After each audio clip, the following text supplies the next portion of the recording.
साहब को और स्क्रीन पर लाइए यूको बैंक का चार्ट। आपके सामने नतीजे भी आते हुए दिखेंगे स्क्रीन पर। बहुत ही बढ़िया यहाँ पर आपने तिमाही के नतीजे पेश किए हैं।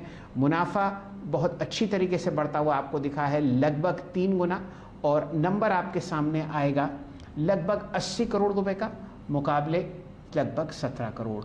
बढ़िया तरीके से नेट इंटरेस्ट इनकम बढ़ी है। और यूको बैंक ने ये भी कहा है कि भाई हम लोग इक्विटी कैपिटल बढ़ाते हुए दिखेंगे लगभग 3000 करोड़ रुपए, और ये एफपीओ क्यूआईपी या प्रेफरेंशियल इशू की तरफ से होता हुआ दिखेगा। गोयल साहब, स्वागत है आपका सीएनबीसी आवाज़ पर, और आपको बहुत बहुत शुभकामनाएं कि आप इस दिन हमारे साथ जुड़े जब निफ्टी में एक रिकॉर्ड हाई लगता हुआ दिख रहा है। अब बताइए आपके एडवांसेस अगर हम तिमाही दर तिमाही देखें तो 2.7% बढ़े हुए हैं, और बहुत ही बढ़िया बात, आपने मार्केट शेयर में भी बढ़ोतरी दर्ज की है। अब ये बताइए कि आगे आने वाले तिमाहियों में कहां से आपको कौन कौन से सेक्टर्स ग्रोथ दिखाते हुए दिख रहे हैं, और आपकी अपनी क्रेडिट ग्रोथ की आउटलुक क्या है? बहुत बहुत धन्यवाद। ये जैसे आपने क्रेडिट ग्रोथ के बारे में पूछा है, अगर ये देखें हम तो हमारी टोटल ग्रोथ जो थी वो 3% के आसपास है 2021 में। इसमें रिटेल में ग्रोथ जो थी वो 15% के आसपास है, और एमएसएमई में ग्रोथ जो है 17% थी, और एग्रीकल्चर में ग्रोथ जो है 10% के आसपास थी। अगर आप कॉर्पोरेट सेक्टर में भी देखो तो उसमें भी हम लोगों ने अच्छे अकाउंट में एक्सपोजर लिया है। इंफ्रा में देर बाजे डिमांड, और आपका एनबीएफसी में भी अच्छी डिमांड थी, और आपका जो है सिविल सप्लाईज कंपनी जो प्रिक्योरमेंट करती है उसमें भी डिमांड थी, और ये पावर सेक्टर में भी डिमांड है। तो इन चारों में डिमांड पहले भी थी और अभी भी बराबर बरकरार है। और जो हमारा मेन फोकस है वो रैम पे है, रिटेल एग्रीकल्चर फोकस पे। जैसे हमने बताया कि ग्रोथ उसमें 14 से 15% के बीच में, तो यही फोकस में रहेंगे सेक्टर हमारे, रैम और बाकी जो है अच्छे कॉर्पोरेट अकाउंट। तो हम जो समझते हैं अभी जो हमारी ग्रोथ 21-22 में है, हम आसानी से 7 से 10% के आसपास कर पाएंगे अपने प्रेजेंट ट्रेंड को देखते हुए। अब एक बात बताइए कि डिपॉजिट ग्रोथ को लेकर आपका आउटलुक क्या है? डिपॉजिट्स ग्रोथ कितनी देखते हैं आप अगले आने वाले 6 महीने में, साल भर में? और एक और चीज़ पूछना चाहूँगा सर, अपने एनआईएम्स को बहुत स्ट्रॉन्ग करने के लिए बैंक्स अब देखें कासा डिपॉजिट्स पे काफ़ी फोकस करते हैं, लो कॉस्ट डिपॉजिट्स। वो एग्जैक्टली आपकी किस ट्रेजेक्ट्री में है, और ये अगले 6 महीने में, साल भर में कासा डिपॉजिट्स का परसेंटेज क्या होगा ऑफ एंटायर डिपॉजिट्स? ये आपका बहुत अच्छा सवाल है। देखिए, अगर हमारी डिपॉजिट ग्रोथ आप देखें तो डिपॉजिट में ग्रोथ थी 6%, बट हमारा फोकस हमेशा रहा है कि कासा बढ़ाए, क्योंकि कासा से ही हमारी कॉस्ट ऑफ डिपॉजिट कम होगी और उसी से हमारी प्रॉफिटेबिलिटी बढ़ेगी। तो 6% टोटल ग्रोथ होने के बाद डिपॉजिट में, बट सेविंग बैंक में हमारी जो ग्रोथ है वो 11% से ज्यादा है। ये 63,000 के आसपास थी लास्ट ईयर, जो 70,000 से ऊपर है। और इसलिए हमारी जो है कॉस्ट ऑफ डिपॉजिट भी, जो आप देखें अगर ये, तो 4.87 थी लास्ट क्वार्टर में मार्च 20 में, जो रिड्यूस होके हो गई है 4.04। तो हम अभी जो है कासा में बहुत ध्यान दे रहे हैं, और ये 39% के आसपास हमारा जो है कासा का रेशो है टोटल डिपॉजिट में।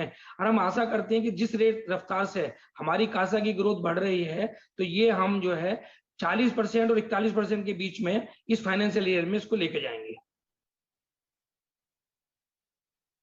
जी, गोयल साहब, ज़रा चर्चा करते हैं नॉन परफॉर्मिंग एसेट्स की। दरअसल जो बहुत ही सबसे बड़ा हमारे देश का प्राइवेट सेक्टर बैंक है, वहाँ के सीएमडी ने कहा है कि भाई ये कोविड समस्या के चलते चलते रिटेल लोन्स में दिक्कत आ सकती है जब पेमेंट वापस ना आए। अब आप बताइए कि ये कोविड के चलते चलते आप क्या प्लान कर रहे हैं? सुप्रीम कोर्ट ने जो आपको डिस्पोजिशन दिया है उसकी वजह से आपको क्या फेरबदल होता हुआ दिख रहा है, और ये एनपीएस का ट्रेंड क्या रहेगा आगे आने वाले 2 या 3 क्वार्टर्स में? देखिए, जो सुप्रीम कोर्ट का था, सुप्रीम कोर्ट का दिसंबर तक कोई अकाउंट को एनपीए करने का नहीं था, बट वो बाद में लिफ्ट हुआ। तो वो जितना भी एनपीए था हमारा, वो हमने क्या, सभी बैंकों ने उसको रिकॉग्नाइज कर दिया अपना मार्च 21 क्वार्टर में। तो हमारा भी अगर आप एडिशन देखें तो 2,500 करोड़ के आसपास जो है प्रोविजन, ये एडिशन हुई है मार्च 21 की, और पूरे साल की देखें तो ये 3000 के आसपास है। तो ये मार्च क्वार्टर की भी आपको पूरे साल की माननी चाहिए। तो अगर आप देखें हमारी टोटल जो है एडिशन थी पिछले साल 6181 करोड़ थी, जो इस साल घट के पूरे साल में 3102 करोड़ रह गई, जिसमें से 2450 जो है हमारी जो है मार्च में on account of the supreme court order जो है इसी में आई। तो जहां तक ये कोविड का सवाल है, देखिए कोविड का लास्ट टाइम भी बहुत डर था, कोविड 1 का भी, और बहुत सारे अकाउंट एलिजिबल थे, तो हम लोगों को भी था कि बहुत ज्यादा रिस्ट्रक्चरिंग करनी पड़ेगी। बट अगर आप एक्चुअल डाटा अगर देखते हैं हमारे बैंक का, तो पूरे साल में केवल 98 करोड़ रुपए की हमने जो रिस्ट्रक्चरिंग करी है पर्सनल लोन में, जिन्होंने हमसे रिक्वेस्ट करी है। हालांकि हमने किसी को मना नहीं किया, जो एलिजिबिलिटी है सबको हमने कहा, बट उसमें से केवल 98 करोड़ के जो है पर्सनल लोन में रिस्ट्रक्चरिंग हुई। और एमएसएमई में देखते हैं तो पूरे साल में 236 करोड़ की रिस्ट्रक्चरिंग हुई है, जिसमें 155 करोड़ की अगस्त के बाद हुई है। तो अगर जो कोविड 2 का भी इम्पैक्ट देखें तो एलिजिबिलिटी हमने निकाल ली है आज की डेट में, कि जो अकाउंट हमारे स्टैंडर्ड है ऐसे में 0 1 या 2 हो, वो सब एलिजिबल है। तो रिटेल में आज की डेट में 20,000 करोड़ के जो है अकाउंट एलिजिबल हैं, और 5,000 करोड़ के अकाउंट जो है एलिजिबल हैं उसमें हमारे जो है आपका इंडिविजुअल में, और 5,000 करोड़ के ही स्मॉल बिजनेस में एलिजिबल हैं। अगर आप डाटा देखते हैं एमएसएमई का, उसमें 14,000 करोड़ के अकाउंट एलिजिबल हैं। बट मैं समझता नहीं है कि सब लोगों को जो है इसकी दरकार पड़ेगी, क्योंकि लास्ट टाइम भी डाटा इतना ज्यादा था। तो अगर लास्ट ईयर का ट्रेंड हम देखें, इस बार लास्ट टाइम तो कंप्लीट लॉकडाउन था, इस बार तो अभी कंप्लीट लॉकडाउन नहीं है, लोगों के कुछ का बिजनेस है, कुछ का हाफ हार्टेड बिजनेस है। तो मैं नहीं समझता हूँ कि अगर लास्ट ईयर से हम डबल भी रखें, अगर रिस्ट्रक्चरिंग करिए, तो ये 700 से 1000 करोड़ का डाटा ओके गोयल साहब, बहुत बहुत शुक्रिया आपने इन क्वार्टरली नंबर्स पे हमारे साथ बातचीत करी सर। और बहुत सारे देखिए बिंदु थे जिस पे हमने बातचीत करी, और हमारे पूरे चैनल की तरफ से, सीएनबीसी आवाज़ परिवार की तरफ से आपको नेक्स्ट क्वार्टर के लिए और पूरे फिस्कल के लिए बहुत बहुत शुभकामनाएं। ईश्वर से कृपा, मेरी कामना रहेगी कि ये रिकवरी पाथ काफी स्ट्रॉन्ग रहे। बहुत बहुत शुक्रिया sir, and best of luck for next quarter. Nifty day high पर 14,457 पे। जी शुक्रिया सर। चोला फाइनेंस को लेकर आइए डे